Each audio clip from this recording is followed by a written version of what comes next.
Petrol diesel ಮೇಲಿನ cess ಸ್ವಲ್ಪ ಹೆಚ್ಚಿಸಿ ಅದರಿಂದ ಬಂದಂತಹ ಆದಾಯವನ್ನ ಕಾರ್ಮಿಕರ ಕಲ್ಯಾಣಕ್ಕೆ ಬಳಸಲು ಉದ್ದೇಶಿಸಲಾಗಿದೆ ಎಂದು ಕಾರ್ಮಿಕ ಸಚಿವ ಸಂತೋಷ್ ಲಾಡ್ ಅವರು ಹೇಳಿದರು.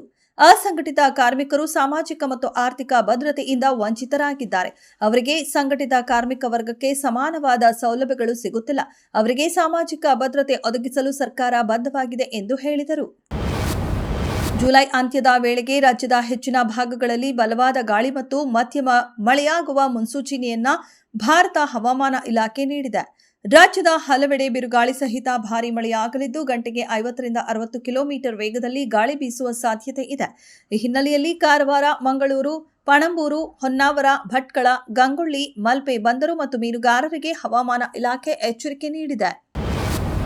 ಚಿನ್ನಸ್ವಾಮಿ ಕ್ರೀಡಾಂಗಣದಲ್ಲಿ ನಡೆದ ಕಾಲ್ತುಳಿದ ಪ್ರಕರಣದಲ್ಲಿ ಅಮಾನತುಗೊಂಡಿದ್ದ ಬೆಂಗಳೂರು ನಗರ ಪೊಲೀಸ್ ಆಯುಕ್ತರಾಗಿದ್ದ ಬಿ ದಯಾನಂದ್ ಅವರಿಗೆ ಮತ್ತೆ ಅದೇ ಹುದ್ದೆ ನೀಡುವುದಿಲ್ಲ ಎಂದು ಗೃಹ ಸಚಿವ ಡಾ ಜಿ ಪರಮೇಶ್ವರ್ ಹೇಳಿದ್ದಾರೆ. ಸಂಬಂಧ ತನಿಖೆ ಮುಂದುವರೆದಿದ್ದು ಇಲಾಖೆ ವಿಚಾರಣೆ ಮಾಡುತ್ತಾರೆ. ಅದೇ ರೀತಿ ಬಿ ದಯಾನಂದ್ ಅವರಿಗೆ ಅದೇ ನಗರ ಪೊಲೀಸ್ ಆಯುಕ್ತ ಹುದ್ದೆಯನ್ನ ನೀಡುವುದಿಲ್ಲ. ಅವರ ಸೇವಾ ಹಿರಿತನಕ್ಕೆ ಸಮಾನವಾದ ಹುದ್ದೆ ನೀಡಲಾಗುತ್ತದೆ ಎಂದು ವಿವರಿಸಿದರು. ನೆರೆಯ ಮಹಾರಾಷ್ಟ್ರದಲ್ಲಿ ಧಾರಾಕಾರ ಮಳೆ ಮುಂದುವರೆದಿದ್ದು ಕೃಷ್ಣಾ ಮತ್ತು ದೂದ್ಗಂಗಾ ನದಿಗಳು ಅಪಾಯದ ಮಟ್ಟವನ್ನ ಮೀರಿ ಹರಿಯುತ್ತಿದೆ. ಕೃಷ್ಣಾ ನದಿಯ ಪ್ರವಾಹದಿಂದ ರಾಯಭಾಗ ತಾಲೂಕಿನ ಕುಡಚಿ ಸೇತುವೆ ನೀರಿನಲ್ಲಿ ಮುಳುಗಿ ಮಹಾರಾಷ್ಟ್ರ ಸಂಪರ್ಕ ಕಡಿತವಾಗಿದೆ.